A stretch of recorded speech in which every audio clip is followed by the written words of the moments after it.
Peace, viewers. You're tuned in to A Vision Entertainment. I'm your host, Tommy Slaughter, where we take a walk down memory lane right into the golden era of hip hop. And with that being said, we have a true MC, underground lyricist, Shabazz The Disciple. Peace, brother. How you feeling, man? Things up, man. It was all a vision. That's Hanging on the lunch table in the walls of prison. See that? A vision. It was all a vision. That's right, man. I want to thank you, brother, for coming on to the show. You know. Yeah, thanks for having me. Thanks for the little. It's a lot of things that just acts of God you can't control, and then you gotta cater to. So we was trying to do it the other day, and that flyer was that date. So apologize to the fans and everybody who was trying to check in. Yeah, let's go. Apology accepted, brother. It's all good. The important is you up to my man Clash. You know what I'm saying, for linking it. Yeah, that's right. Shout out. Man, Clash. I call you James. It's crazy how I met how I got tight with Clash, right? Just real quick. Just a synopsis real quick. Me and Lord Jamal, we was pressing up Street Parables and our independent single, right? So I called Clash to come in and help with the promotion because he had True Grain. And and I was like, yo, I need to get in touch with Clash because he the one reason why I heard Protect Your Neck and Method Man, because that was him. He got that on the radio. He started and that's when Wu-Tang blew up. It was Clash. He put it on the radio. He the first one that was running around promoting meth and ripping the whole clan, and it was Clash. So when I called him, he came. We had a meeting at Lord Jamal crib. He said, yo, I got this dude with me. I want you to meet him. He loves you. He's from England. I was like, word, bring him. Boom. He brought him. It was a white dude, right? Baby J, mate. I was like, oh, shit. That English accent was crazy. So he had a beat tape. He gave me the beats. Boom. That's why you got The Lamb's Blood. You know what I'm saying? The Ghetto Apostles. Those beats. It was Clash who linked me with Baby J. Shout out to Baby J in the UK. All right? Shout out to Clash, too, for that Protect Your Neck situation also. That's right. You know what I mean? You can never forget those that made things happen. Right. And he was promoting Meth. METHOD, man, the B-side. So Clash really he True Grain. He truly hit the pavement for that right there. For us to all be here right now. Wow. Like I'm saying, the talent took it, but we needed somebody, a machine. And Clash he seen the vision. He believed. It's all about him believing. He saw the vision, like growing. Nobody know how far, but he seen that it was something. We had something. Like he saw it. He's seen it. He seen it. It was a vision. It was all a vision. Wow. You know what? Of course, you from Red Hook housing, right? Red Hook, Brooklyn. Yes. Can we take it back to the beginning and forming the group Sunz of Man? Right. Well, the Sunz of Man had nothing to do with Red Hook. Okay? So this is the thing I'm gonna tell you. Like, first, it goes all the way back. I was doing songs. I started 8 years old on the keyboard. Then I started beatboxing for my brother Shakim, Your Majesty. He was the dope MC in Red Hook. Just like Chris Wooten. First, he was Chris Wooten, Mr. Ice. He was like LL. He battle anybody and destroy you. He rank you out. You want to fight, and he's a boxer. You don't want to see them hands. So we took it to the next level. My producer, I got with a producer, DJ Sound, you know what I'm saying? And that's when I did my first demo with him and some songs. And then he moved out of Red Hook, and I didn't see him no more. So then I bumped into Preem. My man Jeremy brought me to Supreme. They was like, yo, and my uncle was like, yeah, he's the Dr. Dre of Red Hook with the beats. You need to be with him because you're the best. So I got with him. And boom, we started this crew called the Mad Mob. Mentally armed and dangerous mother out of Brooklyn. That's right. It was all acronym. Mad Mob. Man, I saw that. So I used to go around Red Hook and look for the best MCs. Whoever told me that this guy's dope, that guy, I'll knock on his door, battle him in his living room or in his building, and murder them and put them down with the group. The best ones, like Chaos. I remember Chaos. He was dope. I battled him in 31s in his building, and he was mad cool. His energy was like freestyle. Plus, he was Big L's best friend. So he was already hip-hopped out. You know what I mean? So he was like a work in progress, and I was just going collecting. And then Preem was like, yo, I got this demo I want you to hear. Trey Bag Little Brother. Because Trey Bag grew up with me, and us, like our age. And it was Hell Razah. You know what I'm saying? It was like 13. Him and 7th 7th ambassador. His name was Ian. His real name. You know what I'm saying? So when I heard they demo, I was like, yo, they could be down with the group because that's family already. Our families was already family already. That's right. So I was like, yo, of course he could be down. Him and what's the name? 7th, right? Ian, and I liked them. So I used to be in Preem crib every day. We was just making songs. So we all had like they had their little album. I had my solo. Then we had Plachette. This was the Lady Gangstress as female MC. When I met her, we did a song and it came out so beautiful. She answered Apache. She's a gangster, original gang. I did the reggae hook for her. I was singing that. Oh, okay. So we answered Apache. You know what I mean? And it was a hit. Bang. So I was going around doing shows, doing videos. My Uncle Young and Nut. Man, I can't. Man, that was Xavier of the X-Men. Man, that's Xavier. Man, that's Professor X. Because in his house, he was producing nothing but hip hop superheroes. To this day, he's still doing it with his grandkids. Yesterday and today, right now, he's just amazing. So now we put this together with this group. We started making songs. So what we did was we started making like solo albums and a whole family album. So boom. We started getting big and I was getting us shows. We was getting shows. I still got the shows on audio. We doing shows at Sweetwater, around Hooligans, all these shows in Manhattan. I did a show with what's that dude? Curious George, Walk Like a Duck. Did a show at the Palladium with Lord Finesse. It was like I was moving around. I had this manager, he was killing it. So it was just growing. And then we was like the famous dudes in Red Hook. Everybody wanted to be down with the Mad Mob. Everybody. So it just came. So boom. You know what I mean? When I inducted my cousin Freestyle, when I got in touch with him, finally brought him in, that was it. Because what he did was he started doing songs with Preem, but he had a manager named Flipper.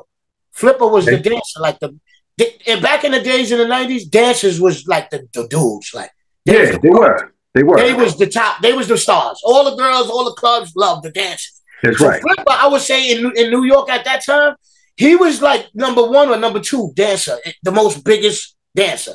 So, but he was managing my cousin Free and the Translator crew. Yeah. And he was dealing with TLC. The Translator crew went on to be the Fugees. My cousin was going to be the 4th member. Oh, yeah, the 4th member? Yeah, he went to school with John Forte, all that. They grew up. He already there, right? Okay. So, at one day, the dancer said, I'm going to bring you around some producers' houses that I know and get you some beats so you could do your demo. Yeah. One of the producers was Prince Rakeem in Staten Island, RZA. Right. So we didn't know about that RZA stuff yet. Because we knew Prince Rakeem. I love you, Rakeem, right? So he gets there and he plays his demo. And me and him is a group called Celestial Soldiers. We do hip-hop and reggae. We a reggae group, right? Yeah. So when he played his demo to RZA, it was reggae, mostly. Mm-hmm. So RZA was like, nah, I don't really know what to do with reggae. I don't really deal with that. You know what I'm saying? He was like, I got somebody you're going to love. So he pulled out my demo and put it on. It was over. That was it. Yo, who the God? Yo, he's sharp. Yo, who that?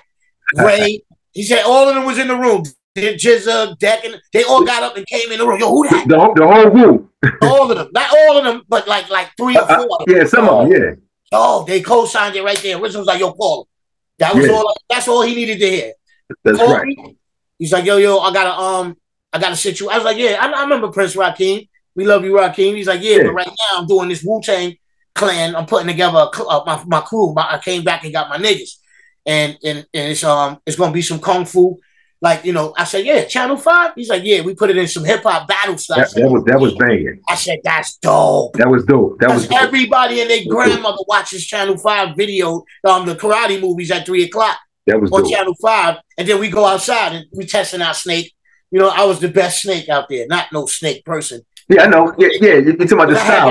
I had these. Yeah, so I just use it as like that. So, you know, he was like, yo, I want to put that out. I want to sign that.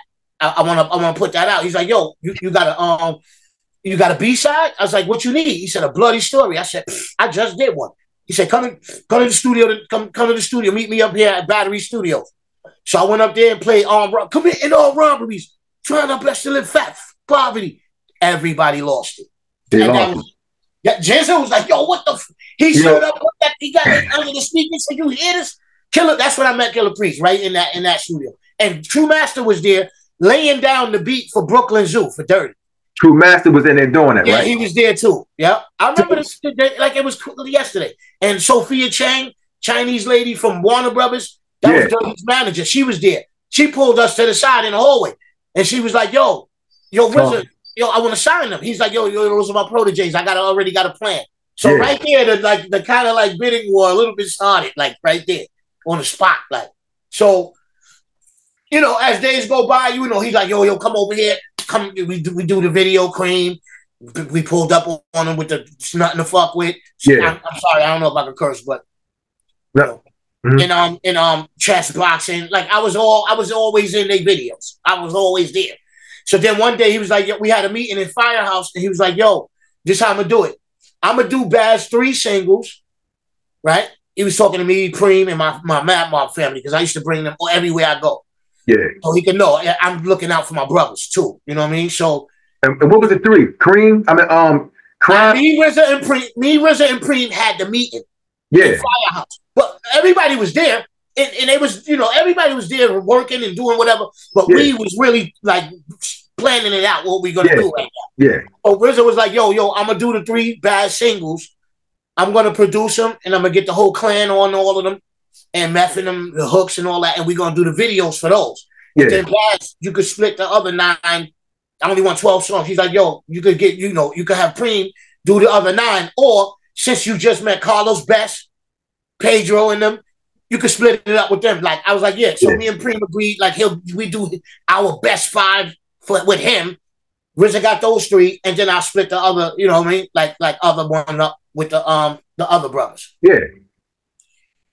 It was like about 4 left. It was about four songs. So I was gonna give like Carlos 2, Pedro, like that. And Joaquin was gonna get 1 too. Because he had this beat for me too. So that never got formulated, but that was the plan. That was the whole plan. I was gonna be the first artist, because he used to call me and tell me like, yo, any day now, because he said I got a label. It's called Wu-Tang Records, and it's on my lawyer's desk. It's almost done.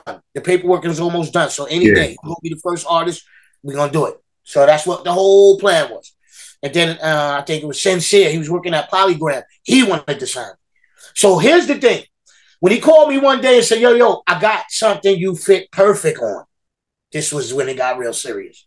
It was Grave Diggers. Wait, before you get into that. Okay. I got to catch you first. I wanted to tell you now, that's a good thing you stopped at Grave Diggers. Because what caught my attention back in Philly, I mean, and right here in my hometown, it was 94, I want to say. Right. It was Diary of a Madman. Right. When we heard that song, your verse, right, it was crazy. That thing took off everywhere. Yeah. And that's what I wanted to know. We can get back to that on, you could finish the story of how you got on Diary of a Madman. Right. Well, like I said, RZA called and said, yo, I got something for you something that you fit perfectly on. Yeah. And then he was like, yo, come to the studio right now. So I was like, word? And that's when it hit me. This is it, Baz. This is what you've been getting away from all of you done went through hell. That's right. Get to this moment right here. So, you get a little bit of like, oh man, pressure. But look what the pressure made. It made a diamond, man. Because when I was walking through Red Hook, and I'll never forget this day. It was at night. It was dark. But it was like, you know how it get dark early in October time? Like, it was around it gets dark around at 5 o'clock. Yeah, so it was like already dark. It was like 7, it was 5:30, 7. Yeah, something like that. Like that. So I'm walking through the hood. It was mad foggy. It looked like a video scene for the Grave Diggers already. It was just foggy, period. Like, and I got this song called Little Shop of Horrors where I said the projects is like the cemetery and the buildings are the tombstones. It was looking just like that day. Wow. I was in horror mode. I was walking through the project. I was walking to the cab stand because I was going to take a cab to Firehouse. So I went to cab stand, got in the cab. While we was going over the Brooklyn Bridge, I was thinking of the craziest things I could think of in my mind. I said, I got to murder everything right now. This is it. I said, this is it. It's either go hard or go home right now. This is the moment you've been waiting for. Listen, I got it. I'm a little excited because I always wanted to ask you this, man. I said if I ever get into doing interviews and I talk to you, I need to know what was going through your mind with that verse. I mean, you were saying some things like that, like people like I had to rewind it like 3 or 4 times. Yeah. That dope. Like what actually was going through your mind? Like what? Well, I had a whole rhyme book, straight horror. All I did was write everything in red. That whole rhyme book, all the rhymes was in the red pen, and then find out later all the words that when our Savior is speaking in the New Testament, all words of him is in red. I didn't even know at the time when I was doing it. When you was doing it, yeah. If I make a mistake, I'll make a blood puddle. Like I was just warped out because I've been through so much horror in that project. I carried like 100 caskets, lost all my friends. It was just retarded, bro.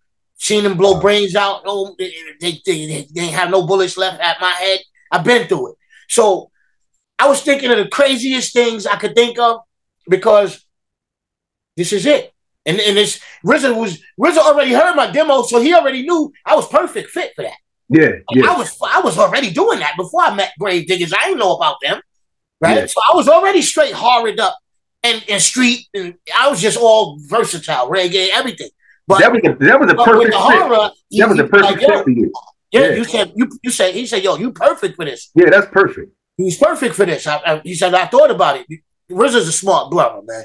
He's know where to place you. He know how to place you. He let him be a coach. He place you right in the right spot, and where you can bring out your best. Like you ain't trying to be something else. You're gonna be you. Yeah. After laying that verse in the studio, actually, what studio did y'all go to? I'm gonna bring you to the session right now. Go ahead. So I get off the bridge. We get to Manhattan. We get to 28th Street. I go upstairs. I ain't smiling. I'm like Mike Tyson in that ring when you got to touch gloves. I'm like that right now. That's right. That's that Brooklyn right there, I guess. Yeah. So I go in there, and there's a LP, and then Ethan Ryman, that was the engineer, the white dude in the series, in the Firehouse series. When they did Cream, I was there when they did Cream. Oh, you was there? But, yeah, I was there. When I saw the session, the series, I was like, yep, I remember that. Remember that day. Mm-hmm. But, so we get in there, and RZA was like, yeah, turn it on. He put the beat on, right? So I sat down at the control board with RZA. It was just me and him in the room, and the engineer.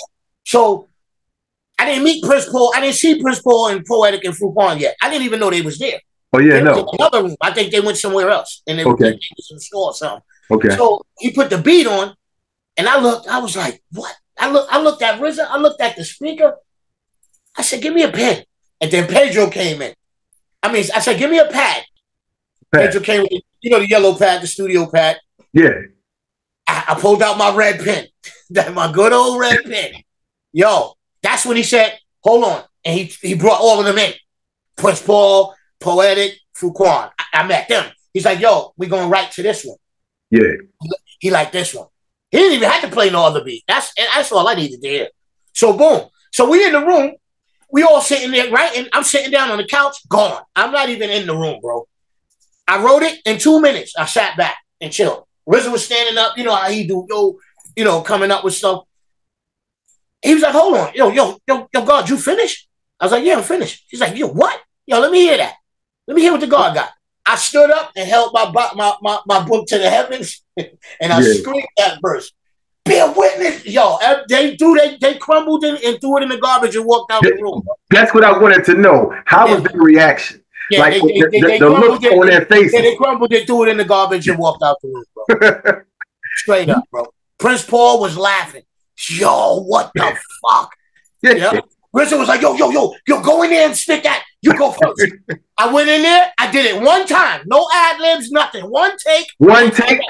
One take. And that's the record you heard.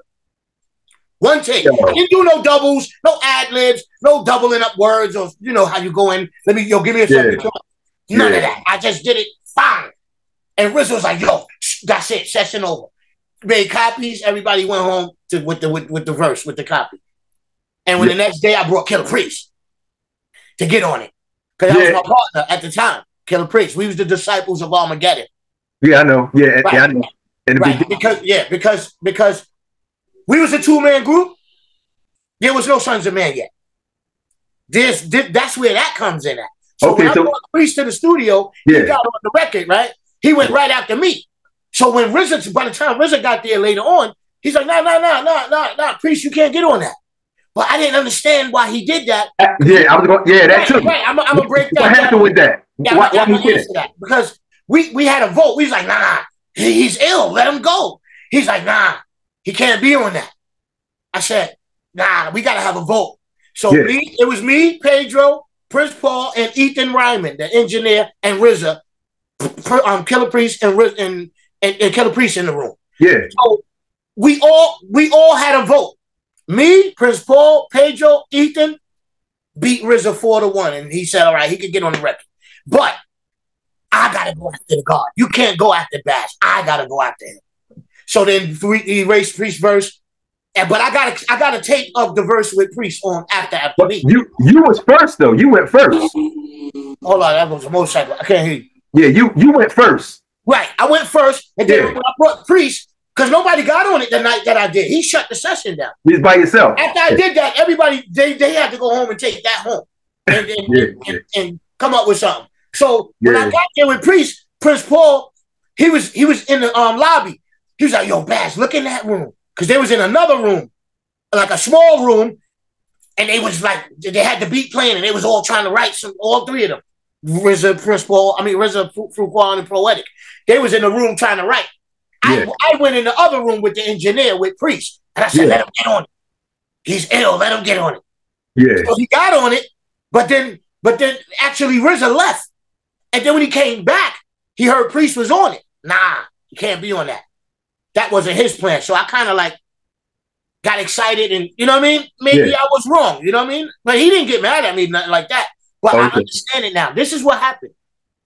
Priest was getting ready to sign with GZA Entertainment. So they already had a plan for Killer Priest. That's right. That wasn't in part of the plan for Killer Priest. Okay. That was me. That was you. Yeah, because I thought Priest was ill enough to fit on that and go behind me. Not even behind me, just be on that record. Yeah, because we was partners and we cracked the sky when we together and rhyming in Manhattan, burning people. So I knew he could probably, you know what I mean, get on that record. But I understand. But then RZA let him get on it. But RZA went later. Went after me, and then Priest went, and then Fruquan laid his verse down like a little later, a couple of maybe a month or two later. And then but the label was going crazy, like, yo, we got it. That's the single. That's it. We needed that. Yeah. Hype Williams shot the video. That was his first video. Hype Williams. Well, okay. Shout out to Hype Williams. And then also, y'all did the video. The video was dope. It was dope.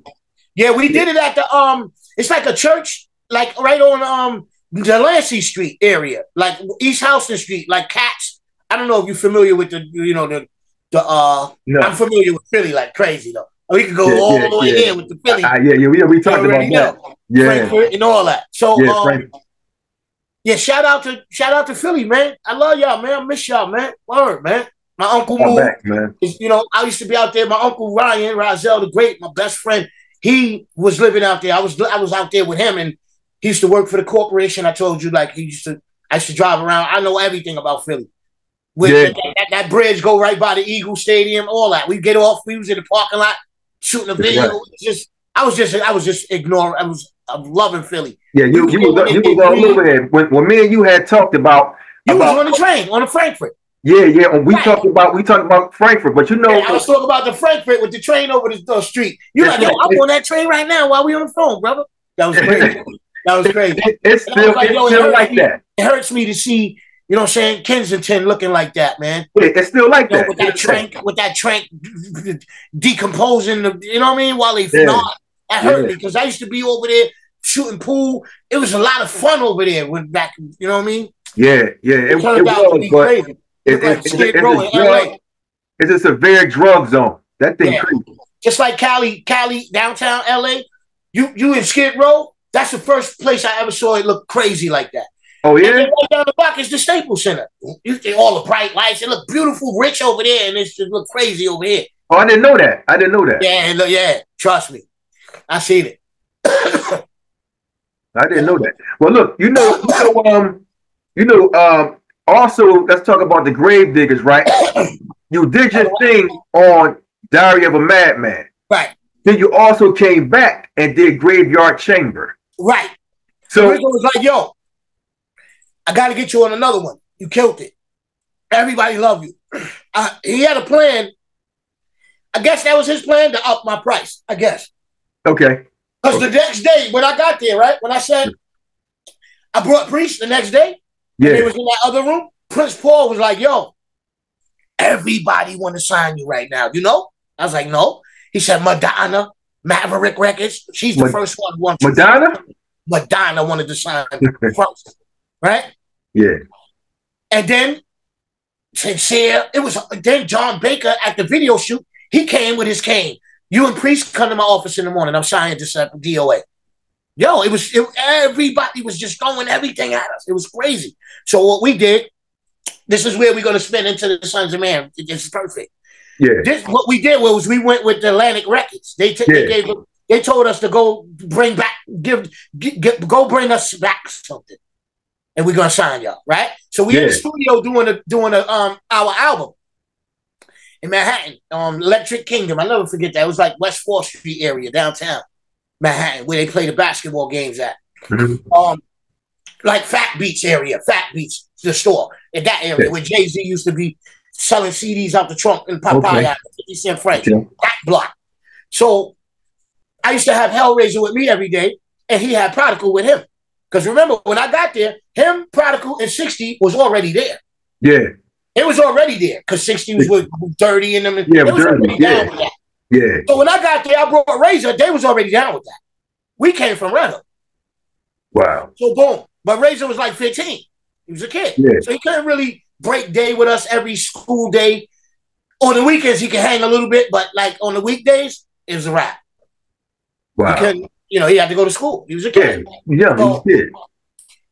So I was like, yo, me and Priest, we did like 9 songs, but while we was in the mix of producing them, I was like, yo, let's introduce our family on this.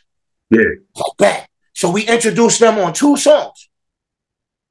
If you listen to that First Testament, they bootlegged. Yeah, First Testament. If you listen to all of the songs, they call it the Sunz of Man First Testament. That ain't had nothing to do with Sunz of Man. That was me and Priest's album introducing the Sunz of Man. The Sunz of Man. If you listen to it, you'll only hear Razah and Prodigal on 2 songs. You'll hear like 11 songs, 9, and this is just me and Priest. That's it. Back and forth. Just me and him. Introducing Sunz of Man. That's what that was about. Introducing Sunz of Man. Okay. Okay.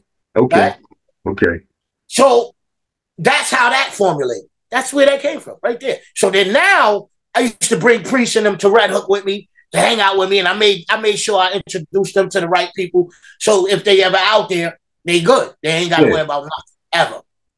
His kids lived out there. I made sure they were straight. Rudy and Solomon, they was living in Red Hook. My mother was Rudy's teacher. Oh, wow. Okay. My mother was his teacher. Oh, wow. You know what I mean? It goes like that. So that's how the Sunz of Man came about. And plus, I was like, you know what?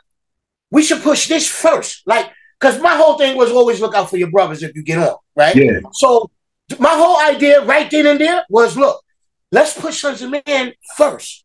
Push DOA. Because me and you blow up on Diary already. That's right. You get ready to get a deal with you got your solo with GZA. I got my solo with RZA. Let's put our brothers, and then we come later on, like all of us. Instead of them being on the stage with us, just ad-libbing, dancing like Split Star. Y'all got songs. Yeah. Y'all got bangers with us. And y'all got That's right. That's right. That's what my whole idea was. Mm-hmm. And a lot of people who look at it now, that was a mistake. Okay, cool. But you got to learn from the mistakes. You got to live and you got to learn. And I learned. You know what I'm saying? I helped everybody I could. Listen, I got to help Baz now, man. What exactly? You did. I got to help Baz. I got to help me and my family now. That's right. You reached out to people. Now it's time for you to do for self. I got to do me. You can't say, yo, niggas be leaving they niggas in the hood. Nah. Yeah. I don't like the thanks niggas give you when you bring them and look out. You put them in a position. I don't like the thanks. And I see why a lot of niggas do leave niggas in the hood, because they second coming. They tried the first one and they like, hell no, I gotta That's right. That's right. And then you got the other ones that, you know, they selfish and they do be leaving their brothers or whatever. But listen, hey, you know, what you saying is deep, man. It is. When I hear those two, you know, the verse with we talking about the graveyard chamber, and we talking about Diary of a Madman. Saw the kid force panic. That's right. The madman born to the planet. That's right. Niggas to the pearly gates. Yeah. Out, got screws loose like Norman Bates. Up like it's a gallery. Yeah. Six heads off to earn me a salary. Devils choke from the gun smoke. Once I provoke, I feel on the fifth floor down your throat. I remember that. What verse? All right, between the verses of Diary of a Madman and Graveyard Chamber, which verse you think they liked the most, the Gravediggers, when they heard it? The Diary of a Madman, because it was the shock value of the beginning of a whole new genre, never heard before in hip hop. Okay. Gangsta rap was running everything. The Source magazine broke it down the best, and I got the article because they came to Firehouse to give me the verse of the month, right? Yeah. But I respect the protocol because RZA was like, no. GZA got to get that from Protect Your Neck. Remember, we came right off the heels of the 36 Chambers. Yeah. That was RZA's next project, not Gravediggers. Yeah. So the Wu-Tang album was still bubbling. It just came out. Matter of fact, that's where I went and got Killer Priest. I went to the record store downtown. The next day after I laid that diary verse, I went downtown to go to the Super Beat Street to buy the 36 Chambers album. It just came out. Yeah. And Priest and Dreddy was in the store. And I said, yo, I did something last night with RZA. Yo, you gonna love it. I had it in, I put it in the car. He was like, yo, I gotta get on that. I said, let's go to Red Hook. And then where y'all going? I was like, just go with me to Red Hook, and then we go to the studio, and then we go, and I'm gonna get you on it. Principal, I'm gonna tell RZA let you get on it. That's how it went. That's exactly how it went. That's how it went down. Right, because the Wu-Tang was just started.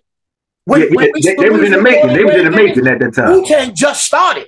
Yeah. It didn't go quadruple and all of that like it is now. It's out of here. But it was just starting.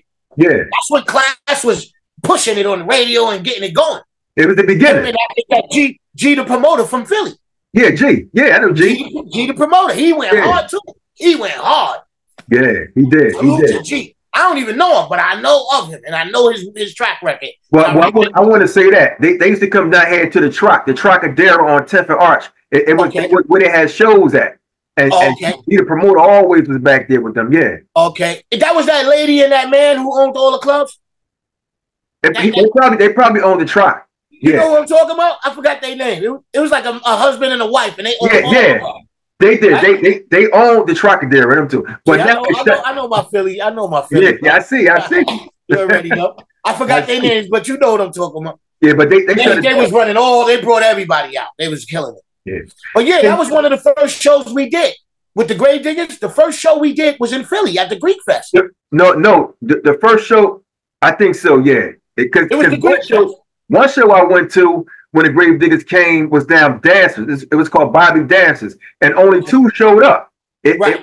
Prince, and it was another guy. Everybody wasn't even there. It was only two. RZA wasn't there. None of that. So I didn't know about that. That I never even heard of that one. That's somebody showed up. That's somebody else using the name, maybe. I don't know. No. It was only two members. Okay. Only two members showed up. Anybody else? I wish I would have known. You know, I would have pulled up. That's easy. I'm Philly all the time.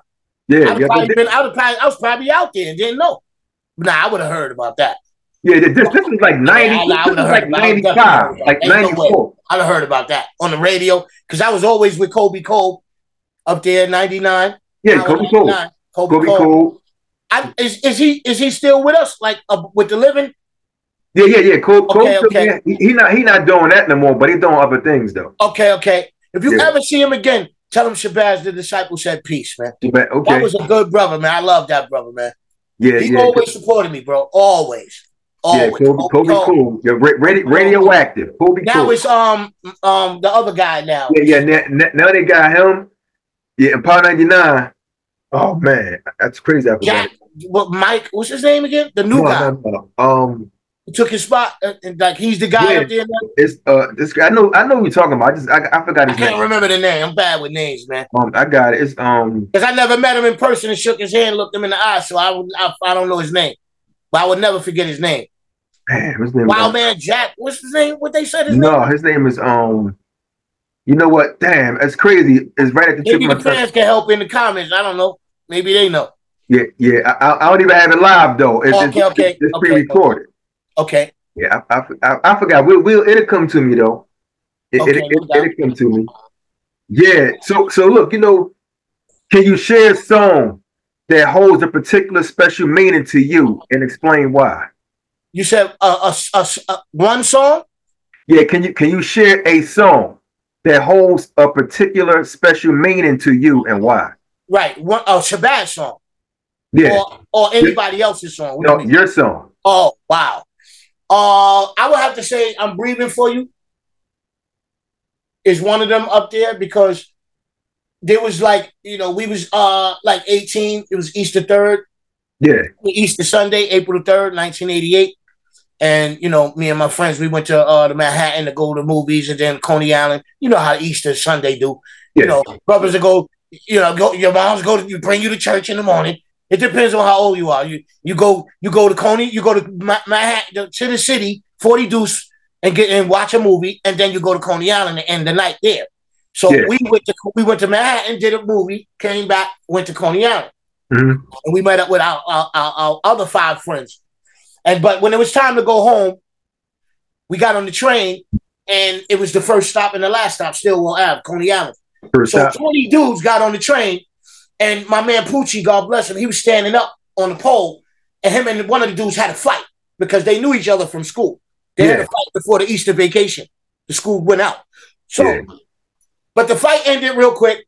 And then that train was out of service. Another train came in. We had to switch over to that one. So now we had some girls with us. We was kicking our game too. So we got across and went across. Yeah. And got to the other train. Them other dudes, they got on the train, but they went down, all the way down that way. Okay. And I know why now. It makes all the sense in the world, right? So a little bit of like down, you know, as we getting closer towards, you know, our stop, we have to get in the front car at Red Hook, Smith and 9th Street Station. Yeah. We have to be in the front car. That's where the staircase for us to go home. Okay.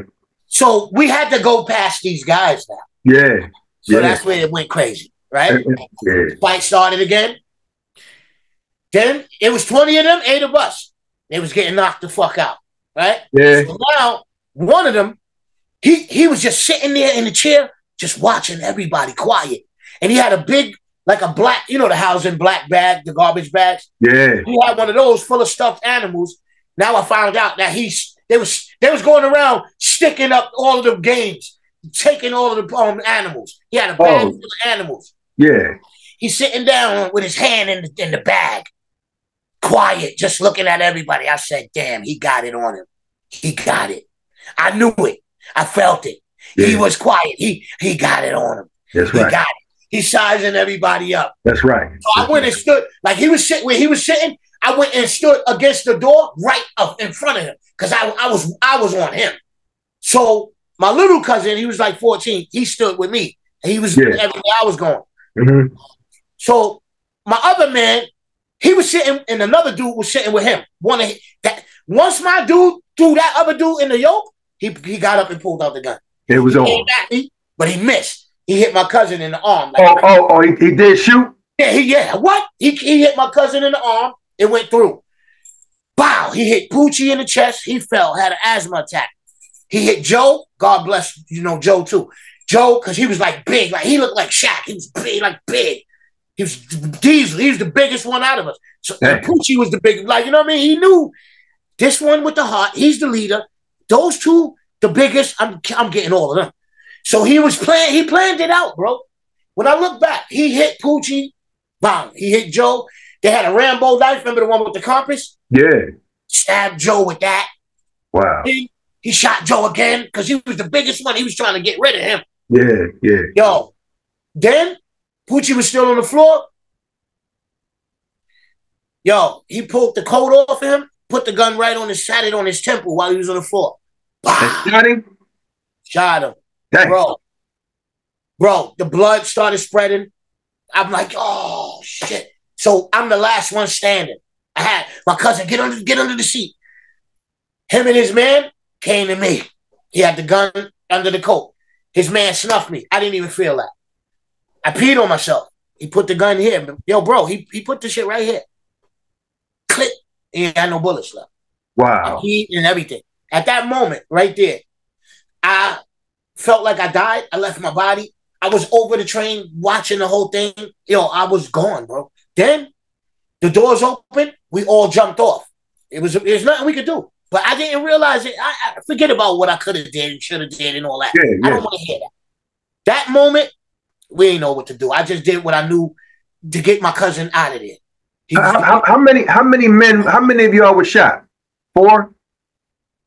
Joe, Poochie, and Ainsley, my cousin. 3.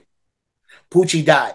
Yeah, that's the one. Yeah, wow. Yeah, he shot him in the temple. I would have been the other one that would have been dead. Right? But he had more bullets left. No bullets left. He had a 22 Magnum. It has 5 shots. Now imagine if he had a 38, a 6-shooter. We wouldn't be doing this interview. It wouldn't be no bear witness, nothing. No. Imagine he had a 9, a tech, Uzi. Oh my goodness, man. All of us gone. And then, so when the doors opened, I jumped off when my cousin grabbed him, and I jumped on the tracks ahead of me and ran through the tunnel. And ran back the way where we just came from. Had to get on the train and come through that way again, through that tunnel again. Everybody else just went straight upstairs, Prospect Park station. They went upstairs, and then they went to the hospital, and they went to the precinct. And then when I got home, when we got to Red Hook train station, we coming down. That's like Broadway, East New York. That's like 1,000,000 steps, right? 1,000,000 cops come running up the trains. I said, yo, they know about it. They know about it. Something. I think they found Poochie. So we getting off. We had to walk to the projects. I get to the projects. I'm going to the certain block looking for my brother right now. Right? Shock him, your majesty. So I get to the block and I go in the store to use the phone. All of my uncles is in there. That's why Red Hook was on the news and all of that. Them niggas right there. Wow. They all was getting ready to go to Fort Greene and just kill shit up. Because they said it on the news that I died. And the guys was from Fort Greene and all that. And they squatted up. But then when they saw me, it was like, how did they say, yeah, we thought it was you. Yeah. Right. They didn't have no bullets left on me. I don't know how they get that story. Because I wasn't there when they went to the precinct and they had to write down tests. I wasn't there for that. But anyway, they was at the precinct, and then they came and locked me up and said I did the shooting. Now, How did I do that? So here's how it went. This is where it got crazy. From Fort Greene, in the projects, I don't know if it's like that, and I don't remember the projects out there because I was in always a house out there. Yeah. But the projects be having like A, B, C, D, E, F, G, and then A building, B building. Yeah. Yeah, it has 2 doors together. Right? Oh, yeah, okay. The guy who did it lived right here. Poochie's father lived right connected to their door. Wow. In Fort Greene. Wow. So when it was on the news that night and he was crying, they heard him crying, they was like, yo, what's wrong? He's like, yo, that was my son on the news. That was my son. They found him dead. What happened was them cops ran up because they found Poochie dead at Delancey Street about 5 stops later. He bled out. He wasn't dead, though. He was brain dead. But he bled out, though. But then, yeah, it was like his mom's had to pull the plug a few days later because he was in the hospital. His head was like this, and they said they just waiting for his heart to stop. He's not coming back. He's gone. So she just stop the pain. You know what I mean? Yeah. Yeah, man. And wow. Yeah, that was deep. So grieving for you, I touched on that. So but I got other songs. I did a song over the Bone Thugs Harmony Crossroads. Even Crazy Bone was like, yo, they love that. They love it. What I did. Wow. I'm not going to get on your beat and do you a injustice. I love y'all. I'm not going to do y'all no injustice. That's right. I'm a equal, a twin tower, y'all. That's right. That's right. You know what I mean, the spirit is on me, and I've been through something that beat brings it out of me. Yeah, so I got and I didn't never put that out, but I end my shows with that. When I do my concerts overseas, I end it with that, and they be like, "Yo, do that again. You gotta do that again." So yeah, those songs, those the ones if they're pop up. You know what I'm saying? I wrote him like 7 letters. You know, I'm just updating him with the family situation up to this day. I just been writing him letters every year. You know, every album I write him a letter. So that song right there, "I Breathe for You" was special. I just seen it on Apple Music. My brother, shout out to Jeep. He sent me a text. It was like a chart, a Apple Music chart. Yeah, Snoop Dogg was 1, and "Breathing for You" was number 2. I said, "Wow, okay." This was the other day. He said, "Yo, you lit." I said, "Wow." They finally coming around. Congrats, brother. They finally coming around. It was Snoop Dogg, "What's My Name?" And number 2 was "I'm Breathing for You," Shabazz the Disciple. I was like, wow. That was like a big, because we just do this to get appreciated for our contribution. Yeah. We ain't showing off. We just want to be accepted and appreciated. Because love this shit. I love this hip hop thing so much. It saved and changed my whole life. That's right. Out of situations it would have been over with for me a long time ago. So I can't never turn my back on her. And I'm sitting here watching her, put her on a stripper pole, spinning the block with her, just got her on drugs, got her on, it's like hip hop is my wife, and I'm watching them destroy her. I can't sit here and not do nothing about it, man. That's right. That's why I shout you out for giving me an outlet to, to spread my love, man. I love this, man. I love this, man. This is the best thing that ever happened before I found the truth, man. This is it, man. This what got me out of that era, that 88 crack era. That was like the Noah's Ark in that flood of heroin for me, man. Right. That's what I want to get into, because you just mentioned about the music today, stripper poles and all that. Yeah. I'm gonna get back to that, but I wanted to know, who were you back then in the golden era when you was really hot? Yes. Who were your biggest influences in the industry at that time? At that time? Yeah. I gotta go before that time, because y'all love the 90s, right? Well, that time. Well, before that. The 80s inspired the 90s. Exactly. Yeah, exactly. So you can't leave them out. There's no way. Right. Rakim, Kool G Rap, Big Daddy Kane, Big Daddy Kane, KRS-One. Yeah. That's the ones, the main ones right there that spoke to my spirit and made me want to do. And no, I can't forget my bro, Tragedy Gaddafi. Arrest the president. He's the drug dealer. Tragedy. He you know what Tragedy did? What? I named the other greats, right? But then I named Tragedy. No difference, no disrespect, no, Why I said that? Because Tragedy looked like the young guard, like I was. Yeah, he did. And he was standing up against the big greats. Yeah. He made me know it's possible, Baz. Just spit it. Wow.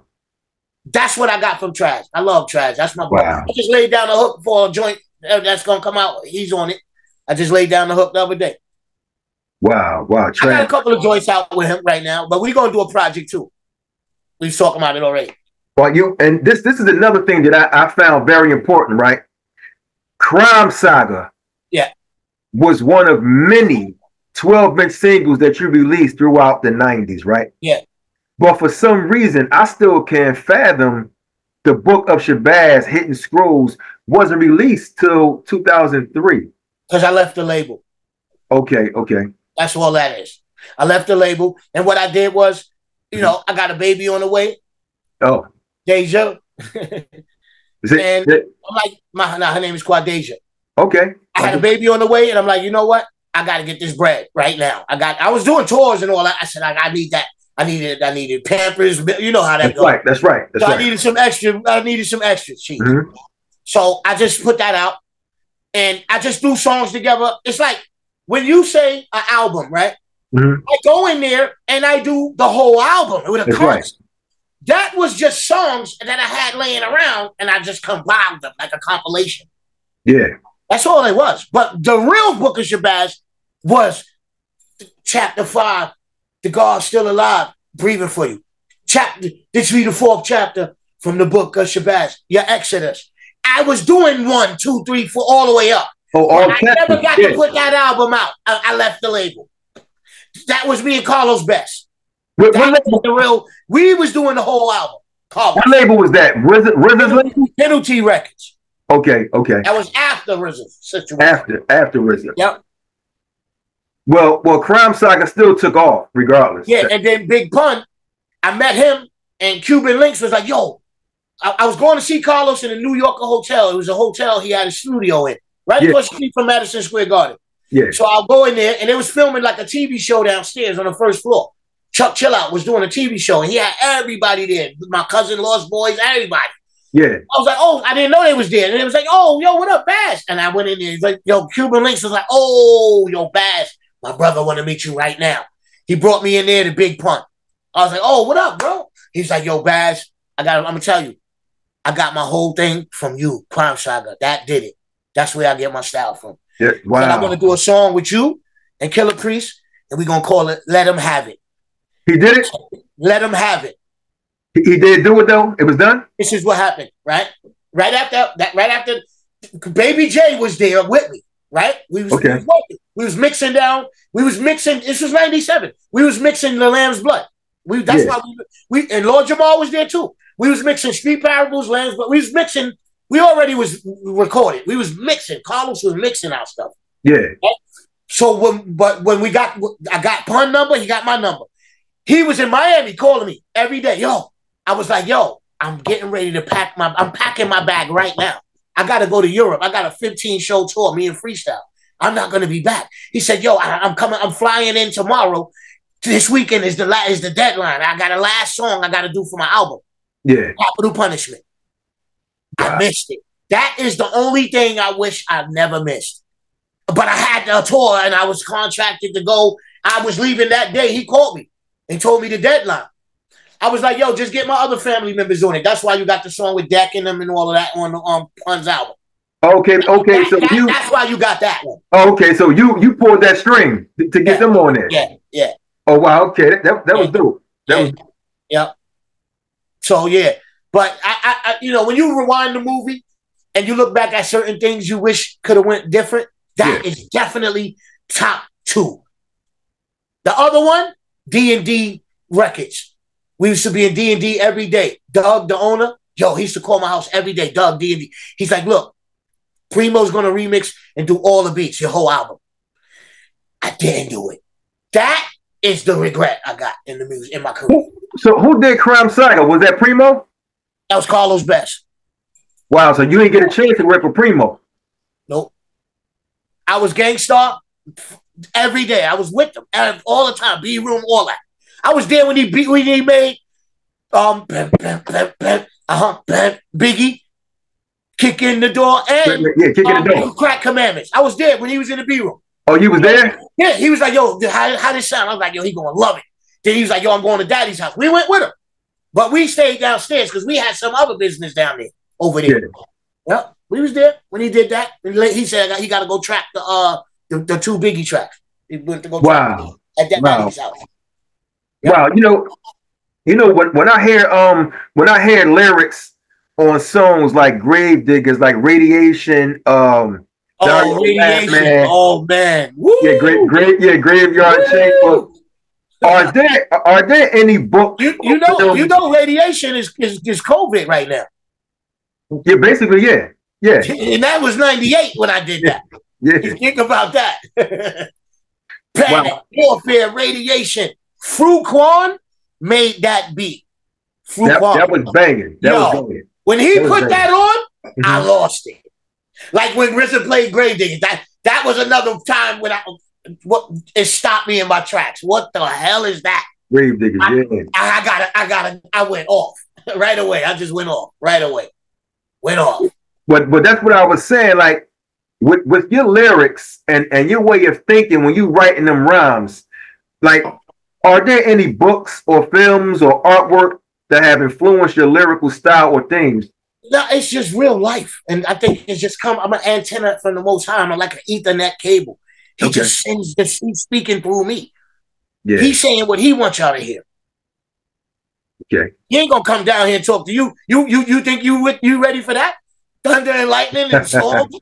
He clear his throat and it's gonna be an earthquake. He's speaking to his men. So I realize as years go by, that's what it is. My inspiration just comes like, you know what it is? Yo, listen, I don't hear beats. Yeah. I see them. You see beats. Wow, that's deep. I see the beats. You don't hear them, you see them. I don't hear them. I see them. It's a moment in my life, something happened. When that beat makes me see that situation, that's what I write. Wow. It's like a score, a soundtrack. All of this is just a score of everything I've been through. Every day. Well, let me piggyback off that. Lamb back. We don't do the pig. All right, let me. Since the beginning of your career, right? I mean, since you just started, you was coming out. Which one did you learn first? Education or experience in this industry? When I got in, you saying what did I know already? When you first start doing your thing, which one did you learn first? Was the education part, or you just went? Nah. Experience. Trials and error. That's the best teacher. Okay. That answers the question right there. That's why the lyrics be the best from experience. I don't come out of the books. Yeah, you're gonna hear some biblical references because I'm scriptured up since I was 2 years old. So you're gonna hear the Bible. But you got songs like They Blame It on Them Brooklyn Niggas. That's not from the scriptures. That's just me from Brooklyn. That's just me growing up in that era, seeing all those gladiator superhero crazy dudes that was like they had superhero powers, but they was on the left-hand side, villains. But it was just amazing, like the things they was doing in the hood, man. It was crazy. They all gone and they never made it, but the things they was doing was like out of this world. When you were a kid watching, like, yo, what? Like they had spiritual power or something like. Yeah. You know what I mean? And I was learning as I got older, like, nah, that's not what I want. That's not what I want to do. Because I was carrying all their caskets. I was like, nah, that's not what I want to do, man. And then when my Uncle Young and Nut gave me the mic, that was it. That's Xavier. He's created a hip hop superhero. So that was it. That day he gave me the mic. That was it. I was done. I ain't outside. Nah, nigga, I'm inside. I'm in the studio. Wow. Me and Shaquem was in them hallways, in the staircase. And every day, those were my favorite days when I turned back the page, and every day we did a show, the staircase was the stage. And yo, the name of the group, it was Rasha Shah. Whoever thought that hip hop would take it this far? Yep. At 16, we did our first real show at the Mickey. Yo, my mother believed in us. She shot our first video. My mother shot our first video. Oh, yeah? Yep. And Poochie, God bless him, and Joe the Boss, we all in it. She's just got the Betamax camera and said, yeah, come on. She used to film our videos every time we want to do a video. That's even dope. Easter Sunday morning, we used to go always on that. We lived on the 3rd floor. You got that roof landing and then the door to go on the roof. That landing, that was our stage. That was your stage. My mother used to, let's go do a video. She used to coach us. Come on, let's go do a video. Soon as me, like my friend come over, y'all want to do a video? Yep. We go upstairs, do a video, beatboxing, rhyming. It was It was the Skinny Boys of Rebel. That wasn't our name, but we was the same spirit. But yeah, you know what I mean? Same spirit, bro. Same spirit. We did a show at the Mickey, we was 16. Man, that crowd went crazy. And guess what? I got the audio of it. You're going to hear it soon. Oh, my God. Every time I hear it, I just cry. Because my brother Ra, he's on it, singing on the stage too, and he's not here with us no more. And every time I hear it, I just cry, man. Because I kept the dream alive and signed the contract with penalty. See, breathing for you, that's a lyric. You got to hear that song. Yeah. It's very a lot of stuff I'm talking about, you're going to hear references in that song. It's touching. It's very touching. Yeah. You know when RZA did Who's the Champion, right? That song, Who's the Champion, him and Ghost. Yeah. In the beginning, when he say, what's up, Shaquem? You talking about your brother? Nah. See, you know what's crazy? My brother that got killed, name was Rakim. In 1990, he got killed. 92, I met RZA, Prince Rakim again. I was like, yo, this is crazy. And then he says his man name is Shaquem. I got it. It's like we like parallel testimonies, like all the way down the line. So that's how you could tell we one of the same. We was like on the same path in different projects. We was doing the Snake style, 3 o'clock, 5 Channel 5 movies. Yeah. But they they was deeper into it and turned it into a, you know what I mean, a hip hop style. They turned it global. He killed it. They went a whole. Listen, man. Because everybody in the marketing plan was already waiting for it. That's right. Everybody was into the karate films at that time, so he killed it.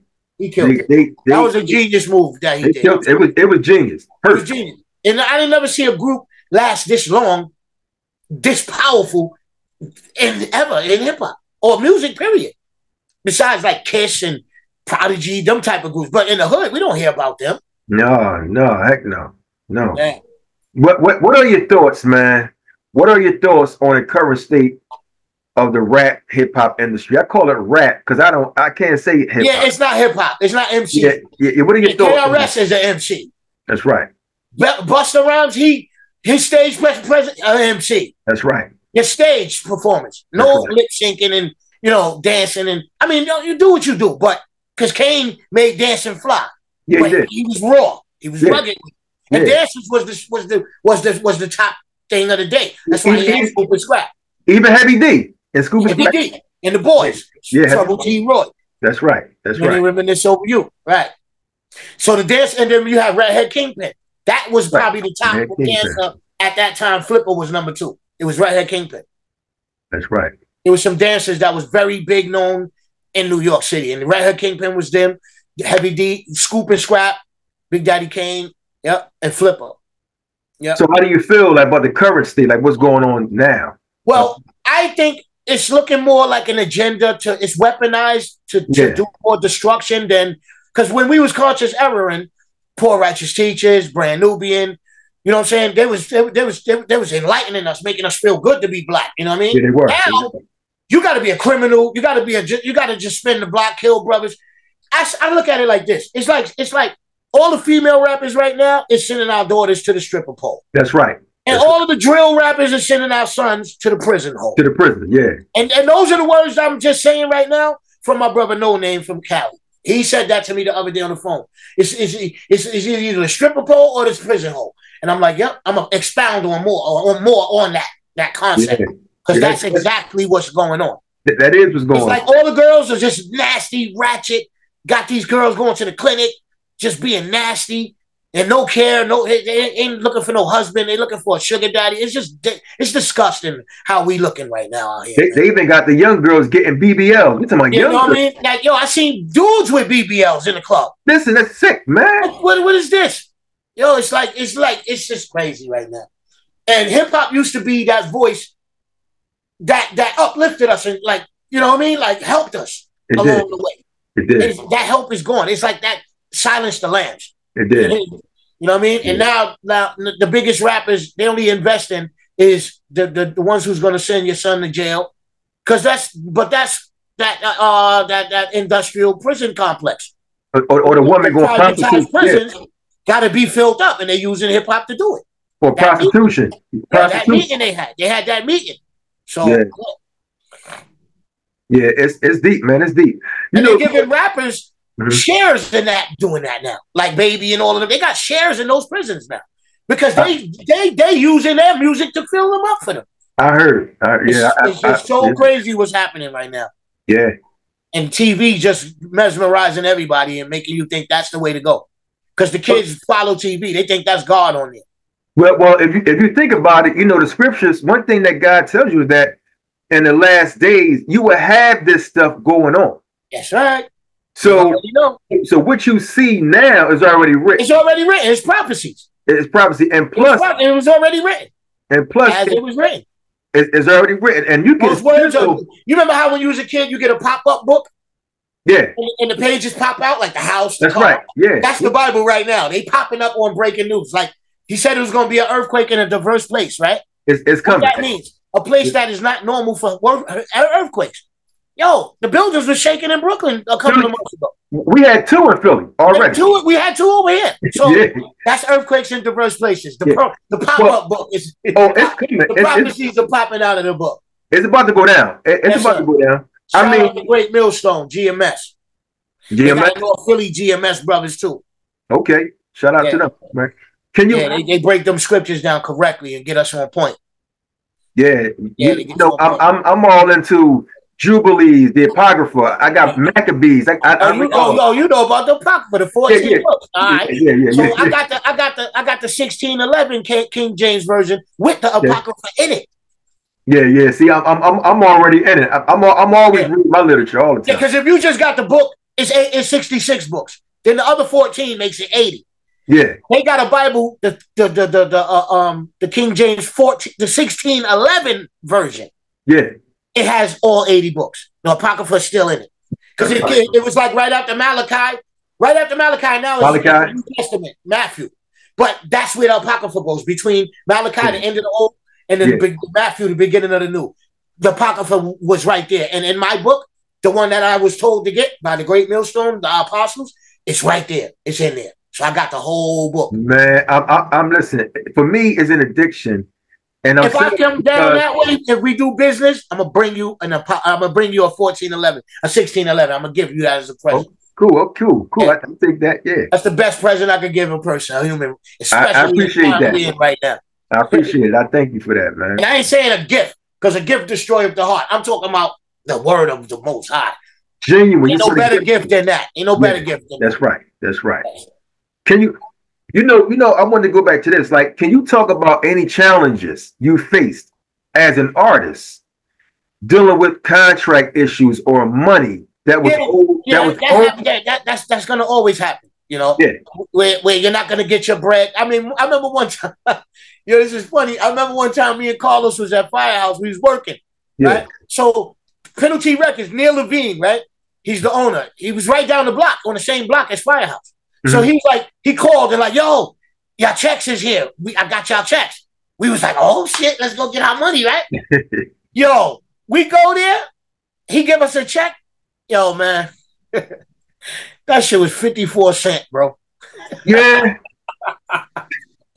54 cents, bro. I'll never forget that. Yo, we was laughing about that the other day. That's our joke of our life. We just laugh at that forever. That is, you remember that check? Remember he had us all gassed up. We thought we had a couple of grand or something. And it's 54 cents. I'm like, yo, I said, what am I going to do with this? I'm going to have to give the check cashier more money out of my pocket to cash this, man. Cash the 54 cents. I got to pay more to cash this. Then, man. Man, I left the label, man. Yo, that's crazy. See, that's what I'm saying. Like, people, man. So like, that's where the experience was the education, right? Okay. That's where that was, right? That's where it came. That's where that bring that back. To link that back up, that's where it came from, right there. Yeah. Looking back on your career so far, what do you consider your most significant achievement? And what are your goals for the future, man? If you do have it. Most significant achievement, Crime Saga nominated for a Soul Train Music Award. Wow. 96. Dope. Best new video. I didn't win, but it was there. I got invited. They sent me a package, 2 plane tickets, all of that. I didn't make it out there because I was on tour with Meth. I was doing a Method Man. Me and Baz and Method. We was in DC and I was on tour with GZA. It was 96. Yeah. That right there, because when you a kid, so you eat your cereal Saturday, you gotta watch. You got your That's one right. your That's right. on. You watching Soul Train, brother. Now I never got to be on the show. That I wanted to get on there and the Apollo. That's a kid's dream in New York. That's right. If you get there, you made it. Like, that's right. Everybody accepts you now. Like, That's right. But I didn't make the Apollo, and I missed the Soul Train ceremony because I was on tour and I had to eat. You know what I mean? I wish I would have known before that tour. I would have like, yo, hold on, can we push the tour back, or could y'all fly me and then fly me back, or like I would have, it would have been different. They sent the package to the crib and everything, yo. Soul Train, man, that was crazy. I mean, there's more, but actually, I think the greatest first feeling, was when fucking RZA said, "Come, I got something for you to get on, man." Yeah, that was the greatest. When I did the job that I did, to see the reaction from RZA, and I made all of them proud of me. Like, yo, I delivered, and RZA, like, I told y'all, like, I ain't gonna bring somebody who ain't gonna kill it. I didn't let him down or myself and my hood down. Yeah. I think I'm gonna go on the ground with that one. Wow. Okay. I think I'm gonna go on the ground with that one because it meant everything to me to get out of Red Hook and get everybody out of there. I didn't want to lose no more family members. I didn't want to lose no more friends. It was crazy out there. So I had a different plan. Everybody looked at me like I was, he ain't a shooter. Yo, listen, I don't want to kill my own people. I want to get us out of here a different way, bro. That's right. That's right. Bro, I was on a different mission. And that's why they respect me to the fullest. Murderers, they respect it because he's a leader too. We leaders, but he's a leader too. We got to respect him as a leader. That's right. That's right. He stuck to what he want to do. He ain't yes, man. He knows what he wants to do. He has a vision. He had a vision. Wow, man. That vision is growing. And look, I'm on a vision. on a vision. That's right. That vision goes a long way. The vision is powerful. That's all it was. It started in them hallways with Shakim, Your Majesty, man. Yo, that's my best friend, my brother. And the beautiful part, we got the same birthday, same age, everything. How special is that, bro? How could God do that, man? Like, thank you. Wow. Like, wow. You know what I mean? Like, it's so crazy. Like, that's my brother right there. Like, we do everything together. We was rhyming together. I wasn't rhyming. He was rhyming. He inspired me. And Big Noyd from Mobb Deep, that's his little Noyd. Yeah, we used to be in his aunt crib in Queensbridge performing for her in her living room and her friends. Yeah, performing in her kitchen. She used to, my nephew from Red Hook is here. And then all her friends to come over and they gonna do their little beatbox and their little show. Yeah. And that's what sparked Noyd. Sha sparked his own cousin to get down with the Mobb Deep.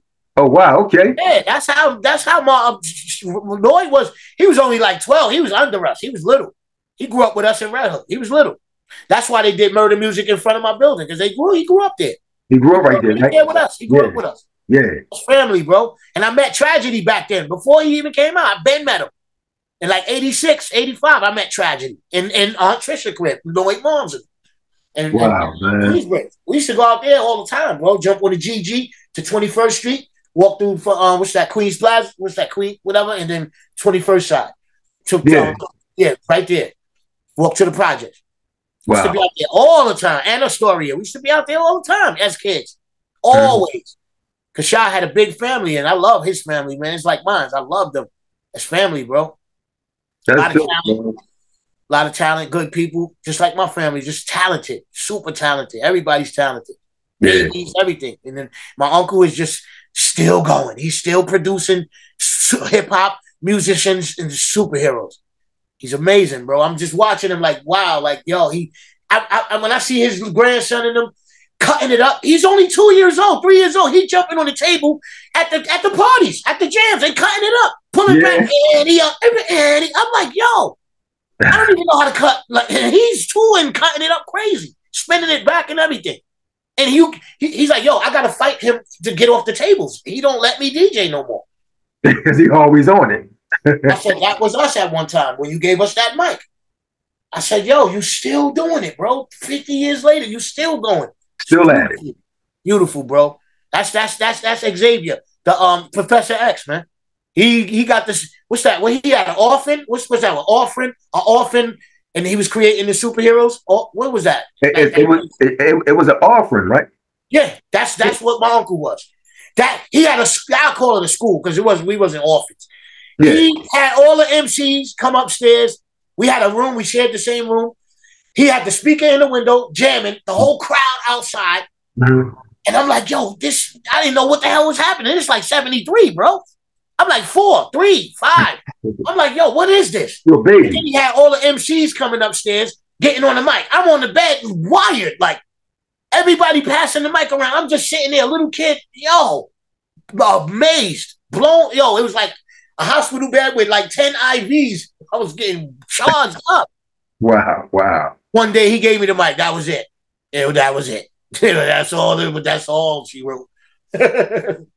Yo, that's dope, man. I know you got stories, man, for so many, bro. I got books. Bro. And books too, right?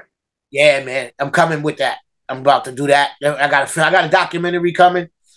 Shout out to my bro Jeremy Mack. You know what I'm saying? Jeremiah the Maccabee Rider from Cali. We finished up the documentary. I got to fly out there and wrap up a little bit of pieces to narrate it. Oh, okay. Yeah. He just sent me a video we filmed like 2 years ago. He just wrapped it up, sent it to me. The beat is produced by Fourth Disciple.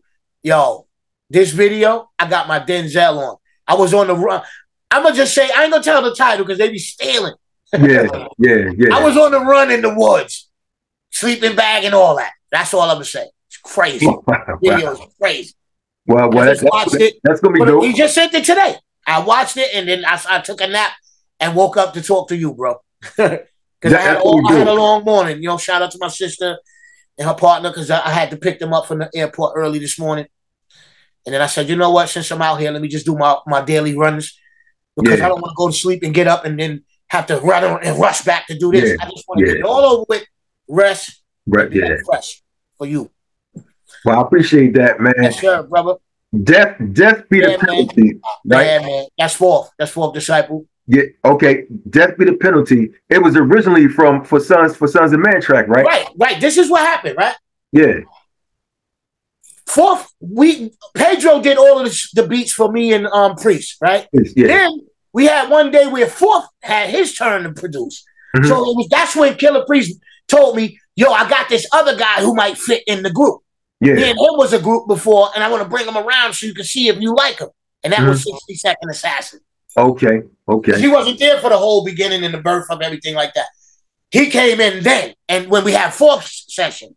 So then when he came in, I was like, we was building and stuff, and we was freestyling in session. I was like, yo, I love him, Priest. I like him. He fit. So boom, we was doing 5 Archangels and Death Be the Penalty that day. But it wasn't called Death Be the Penalty. It was just that beat. It was the beat, okay. That's it, right? So this is what happened. I was like, yo, 60, you go first. This your Diary of a Madman moment. I want you to go first. Yeah. He killed it. That was banging. He killed it. Make way for the warpath. Killed it. I was like, yo. He tells me, you killed it. I said, no. We be arguing. You. That means he did a good job. But he killed it for me. I was so happy so he could get a shine. You know what I mean? So we did that one first, right? Then the Fourth threw the other beat on. I'm like, hold up. He said, nah, I'm gonna change the drums. So it was some. It wasn't even the beat that you heard now. It was. I got the other version too. It was another version to it. Priest, huh? It was another version to that. It was a whole nother beat. It just had that bong, bong. Okay. Bong, bong, boom, boom, cat, boom, boom, cat. Right? Priest jumped on it and Prodigal. Session ended because we had to go. It was like 11 in the morning the next day. Everybody was comatose. So we came. Fourth he sent us another beat that next day before we came to the studio. I redid the whole thing. And we went to Chung King that day to do it. So I wrote Death Be the Penalty then. I wrote the first verse. Death Be the Penalty. Unlimited votes. That's how I ended my verse. When we got to the studio, right? I laid my first verse down. They crumbled, they threw it in the garbage. Yo, ain't nothing nobody else can say. You killed it. You said it all. You got to keep that for your solo. Wow. Cool. That's how that went. So now, Killer Priest's cousin, Kev, which was me and Killer Priest's manager, who got us to deal with the Atlantic Records situation, that was him, rest in peace. He's singing the hook on Death Be the Penalty. Right? Wow. That's who got me with Penalty Records. Wow. Okay. He was over there at 34th Street, dropping his sister off at Penn Station to go back to South Carolina on the train. And he was leaving. He was coming around to go to Firehouse, and he seen Martin Moore. Martin Moore had a radio station, and he was the A&R for Penalty Records at the time. It was no Penalty Records yet, actually. I named it that. That's a whole nother story. Right? So what happened was, he seen Martin Moore, and Martin was playing my record every day. Me and CNN. He was playing us all the time. So he was like, yo, y'all still looking for artists? He was like, yo, Baz did something last night. You're gonna love it. He's like, word, let me hear it. He jumped in the car, he played it. He said, yo, come upstairs. He brought him upstairs to meet Neil. He had Around the Globe. He was a record pool promoting for all the labels. Boom. So he was like, yeah, my man is getting ready to start a label and he's getting ready to get a distribution deal. So this will be perfect. He's thinking, now we thinking about Baz or CNN first. We look, that's the two artists we looking at, but we choose Baz first. I choose Baz. We chose Baz. That's so right. I didn't have no hook or no second verse on that record yet. Remember, Unlimited Votes of Energy, Death, Peter Penalty. That was it. Because nobody else got on it. They was like, nah, you get on, you keep that. Yeah, so what Kev did, I said, yo, he called me, he said, yo, they want you to come up here. They want to sign you. I was like, word? And I went up there and Neil was like, you got a B-side? And I freestyled it right on the spot. And that was Conscious of Sin. It was on. It was over. And I said, give me 2 contracts for my group and myself. Looking out for my brothers again. Wow. Wow. Yeah. See that? You. One thing about you never forget about your brothers, man. You looked out for them. There's no way in the world, bro. I was that brother who needed that brother to look out for me. I would never want you to feel like that. Wow. Especially if I love you and we did everything together except die. I don't want to see you die, bro. I don't want to see you going upstate. I want to see you living, having fun. I love your kids. That's right. Just like I love mine. If you go up north, those your kids become mine. That's right. I might not have it money-wise all the time back then, you know what I mean? But I got jewels and wisdom and guidance. The village that raised the parents, they did that to me, so I seen what it did for me, so I want to do that same thing. I'm just reflecting everything I learned from my parents and their friends. Yeah. That's all I'm doing. I'm mirroring that. There's nothing wrong with that. That's all I was doing. I learned from the best. Wow, and around 96 or 97, in that period, you and Priest kind of like both clashed with RZA. What happened with that? You know, at that time. Say that again? Around like 96 or 97, you and Priest kind of like clashed with RZA. Y'all had a little it was business. It was business. I was playing checkers with chess pieces. I had to go learn how to play chess, man. That's right. Okay. I want to do my solo. I want to do my shit a certain way. Like, you know what I mean? That's it. Yeah. Okay. I want it to be right. I want it to be done right. Yeah. And then there was a lot of like animosity. It was like a lot of you go through a lot of like jealous fucking team members, bro. Carlton's on the team. When there's a lot of people, it's gonna be one of those funny energy situations. And I don't want to be around that, bro. That's right. I ain't feeling that. That's right. I ain't feeling that. I ain't come here for that. Because the niggas behind me, they don't want to talk, and I can't control them niggas. They gonna just wild out, and I don't want to do that. I ain't come here for that. I'm chilling. Well, you're right. Okay. I want to change the whole narrative and get us out of the hood. Okay, and just when he got 2 more for you, 2 more. Let's talk about the golden era for a second, right? Mm-hmm. The 80s and the 90s, when you was making albums and doing features on other albums in those years, you can hear the lyrical hunger and your voice and dark underground flows over tracks, right? Right. Do you still have those same feelings and energy and excitement when you doing music today? Yes, because that's how much I love hip hop. Okay. I just love it. Whether it's money or not, I love it. I don't do it for the money because there's some days there's a promotion. You got to sacrifice sometimes to get to the next level. So if you always doing it for money, you're gonna turn down a lot of things that could. Like one time, me and Freestyle, we had these couple of shows in Europe, right? We burnt the stage down. These dudes in the front kept watching us, and the big fat chubby one kept saying something. He was speaking in French. Now we in German. No, we was in Sweden or something. He's speaking French. When we finished, he stepped to us. Yo, that same show y'all just did, I want to bring y'all to France. How long y'all out here? I'll change your flight. Y'all coming to France, and I'm paying y'all. I got y'all. We did that as a favor, that show. And look what it did to us. A whole tour came after that. Wow. Had their own apartments in Paris and all that. Drop top beamers and all that. They had to pay shit. As a favor. Wow, that's dope. Everything. You know what I mean? That's just dope. Because I sacrificed. And I learned that from early 80s in the hood. Climb. Yo, sacrifice. Hey. Understand it now. That's dope, man. Understand it now. Hey, listen, man. Sometimes you just it's like you saving your money. Yeah. So we could get like we got like a little SK1 keyboard, a Casio keyboard that samples, but it's really like a toy. Okay. Let's save our money, sacrifice, spending and going save our money so we could get a fucking sampler and a drum machine and take our music to the next level. Believe in yourself to go to the next level. That's what it was.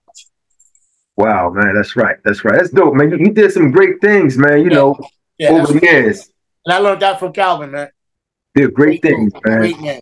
Do you have any advice for aspiring rappers trying to break into the industry? Say that again? Do you have any advice for aspiring rappers trying to break into the industry? Rapper, don't go to the Diddy party. You said rapper now, right? well, let's say artist. Any artist. Okay, let's split the Red Sea. A new artist. Still, don't go to none of those parties. Y'all heard about it. I'm not a conspiracy theorist. You see the receipts. It's wild. The stuff you got to do is wild. Don't indulge in none of that. That's right. That's right. Just get depend on your talent, and that'll take you places that God is only going to open the doors for. Satan, he give out riches too. He took, I'll save you on the high mountain and told him to kneel down and he'll give him the world, right? I'll give you the world. Labels do. They take you to the penthouse, you're looking over the city, and they say you'll be on all these billboards, you'll be the #1 star and billboard rapper if you just bend over. That's right. That's right. That's right. That's exactly what he said. So that's Luke chapter 4, verse 4 through 8. When he took him on the mountain. Yeah, he did. Yeah, he took him up there. He said, turn the bread into you hungry. You know how to turn the stone into bread. The stone into bread. Yeah. You could jump off that mountain. The angel's gonna save you. That's right. He was tempting him. He knew the scriptures too.